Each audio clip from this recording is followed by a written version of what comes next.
One of the main selling points in many racing games that include licensed cars seems to be how many manufacturers a game has, but there has also been quite a few racing games that only include one.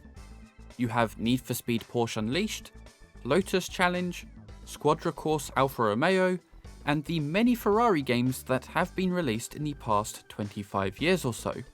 However, there is one car manufacturer that has had more racing games named after it than any other, and probably all of the others combined. But it depends on what you define a game as. The car manufacturer that I'm talking about is Ford, but Ford Racing, which half of this video is about, wasn't the first game licensed by the car manufacturer.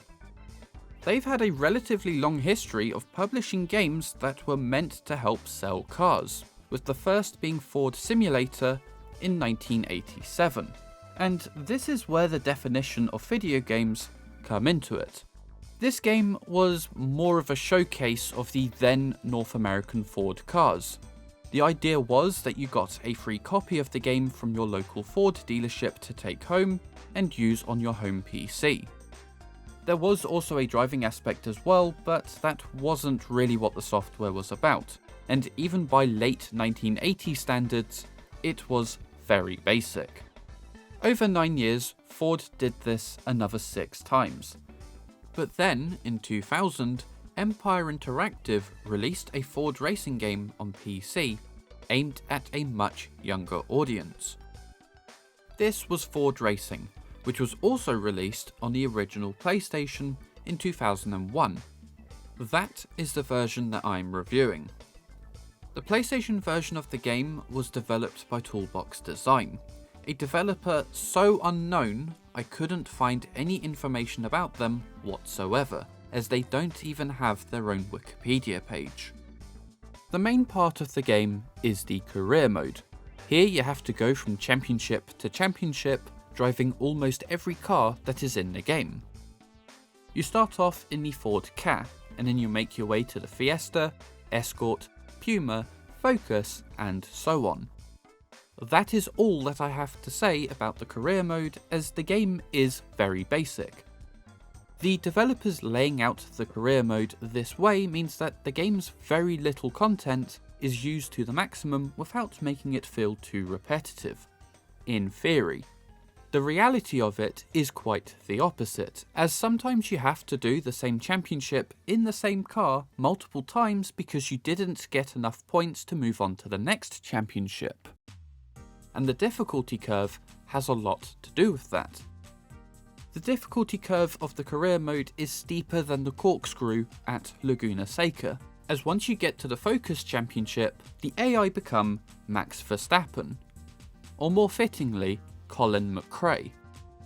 As a result, I did not 100% complete the game, and I'm not afraid to admit that. I started looking at other reviews of this game, and it seems that getting to the Mondeo races is something that not a lot of people are able to do. That says a lot about the game, and it does give more insight into why other game reviewers only talk about this game briefly, or as a footnote. I think the way cars drive also has a lot to do with the difficulty as well. The physics in this game are a little bit strange. It kind of feels like the developers were trying to go for a realistic feel, but didn't fully commit to the idea of a simulator. I know some of you will be thinking that I've forgotten the word for simcade, but I don't think they were going for that either, and I'm not entirely sure how to describe it. Normally, if I can't describe something, then I would mention a game that closely resembles the game that I am reviewing, but I genuinely cannot find one. Another aspect of the game that I've been having some difficulty explaining are the tracks. The track selection in Ford Racing is small, and it feels even smaller if you don't try to play through the majority of the game, as a lot of the tracks are unlocked in the later championships. The tracks themselves are alright. You don't get Gran Turismo levels of track design, but there are quite a few assets to stop the tracks from looking like the middle of the desert or a flat world in Minecraft. There is also a rallycross track, which was a nice surprise, but that isn't used in the career mode that often. Really, my only issue with the tracks is that there needs to be more of them with added variety, and it's the same with the car list as well. Ford Racing on the original PlayStation only has 11 cars, one less than the PC version of the game. Every car is either from North America or Europe, so you won't find something like the AU Falcon, which was Ford's contemporary large saloon in Australia. Here I'm using the AU Falcon V8 supercar from Gran Turismo 4, which also would have been a good addition. I also think it would have been good if older cars made by Ford, such as the Ford Model T, and cars from Ford subsidiaries, such as Aston Martin, Jaguar, Volvo and Land Rover, made it into the game as well. You can also upgrade your car, which is nice, but I'm not going to go into detail, as there isn't anything to go into detail about. In my last video, I said that there is always something that the older games have that the newer ones don't, and sometimes it is worth looking for that one thing, as that particular aspect may become one of your favourite features in any game. I have already disproven myself within not even a month. Ford Racing doesn't do anything better than other games. Not even the Ford-orientated car list is better than in other games, as most of the cars in Ford Racing can be found in Gran Turismo 2. Ford Racing does use the little content that it has quite well by giving every car its own championship, but that is not enough for me to recommend the game. And normally when I don't recommend a game, I do think it's a shame, but not this time. It was, however, a good starting point for a now almost forgotten game franchise, and I'm glad that wasn't killed off straight away with this game. Ford Racing wasn't the only Ford branded game on the original PlayStation, as an off-road racing game was released a couple of years after, but it's technically not in the Ford Racing franchise. The only reason why I'm talking about it is because it is an officially licensed Ford product for the original PlayStation, and this video is the only excuse that I will have to talk about it. Ford Truck Mania, as it's called, was released in 2003, the same year as Ford Racing 2 on the PlayStation 2, original Xbox, and PC. Ford Truck Mania was developed by Alpine Studios, who, just like Toolbox Design, do not have a Wikipedia page, and there is little to no information about them online. The main part of the game consists of 3 championships, each containing 12 events, so the entirety of the career mode is only 39 events long. You may be thinking, well, hang on, the maths isn't quite adding up there, and you'd be right.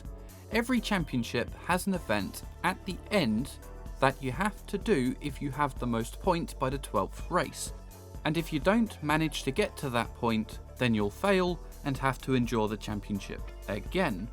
And I mean endure. It's not difficult, but it is incredibly boring, and that is made worse by the physics.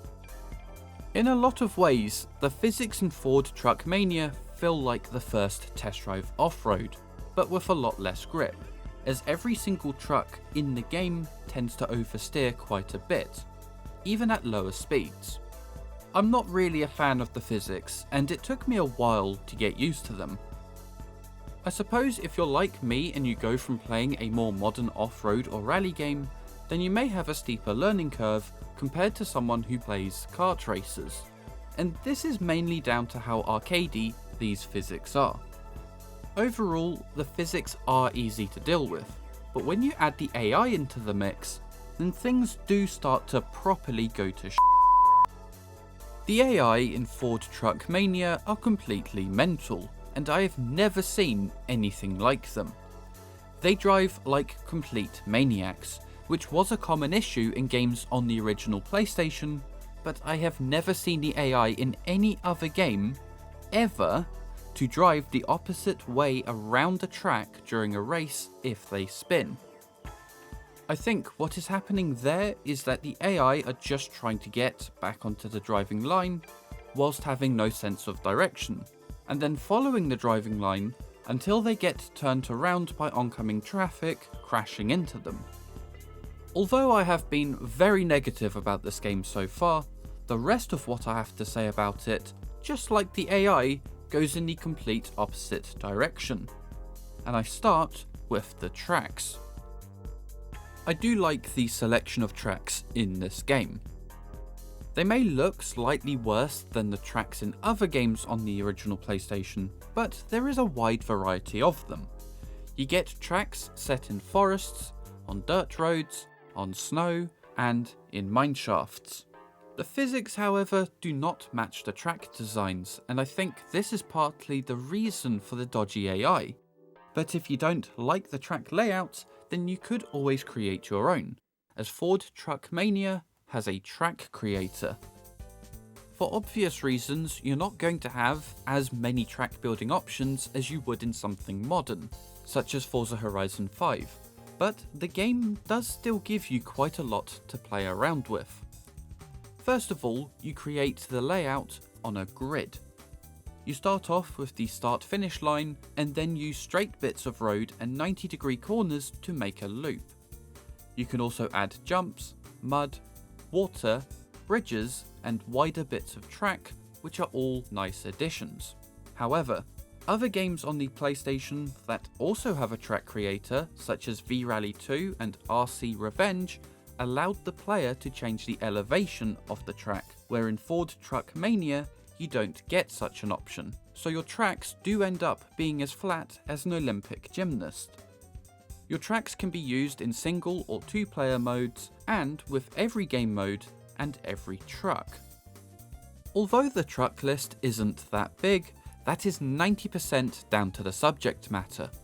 The other 10% is because they could have added the Land Rover Defender, as like I said in the Ford racing portion of the video, Land Rover was owned by Ford at the time. The developers could have gone even further by expanding to SUVs, as not only would that have given them the opportunity to add all of Land Rover's early 2000s lineup, but also the Volvo XC90. I can't believe I am disproving myself twice in the same video with the same point, as I do not recommend this game, as there's nothing that this game has that isn't done better in any other game.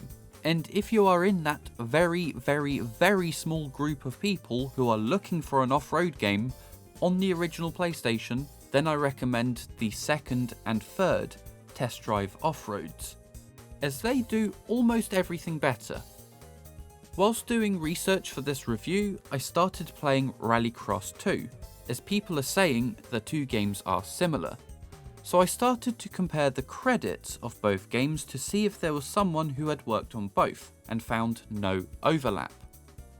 I think Idle Minds, who developed Rallycross 2, sold the license for the game engine to Alpine Studios, who then did nothing more than just a reskin and added Ford trucks. Rallycross 2 wasn't even a good game to begin with when it was released about 5 years prior, so Ford Truck Mania was doomed from the start. I think the main reason why both of these games are so bad is because of the time of their releases. By the time Ford Racing was released, the PlayStation 2 had just gone on sale, and Ford Truck Mania was released 3 years into the PlayStation 2's production run. So any developer with credit in the video game industry had completely moved on from the original PlayStation, and some were in the very early stages of planning their PlayStation 3 games. My final thought on Ford Racing and Ford Truck Mania is that they should never have been released, and the Ford Racing franchise should have started with Ford Racing 2, which is where you should start with the Ford Racing franchise. This has been my review of Ford Racing and Ford Truck Mania on the original PlayStation. This video was just me filling in the gaps before I release my big project, and a lot of the videos next year will be me filling in the gaps, with the exception of Enthusia Professional Racing, which will be my next video on the 9th of February. I have just realised that by the time this video goes live, it will be December, So happy holidays, as we're now supposed to call them. Thank you very much for watching, and goodbye.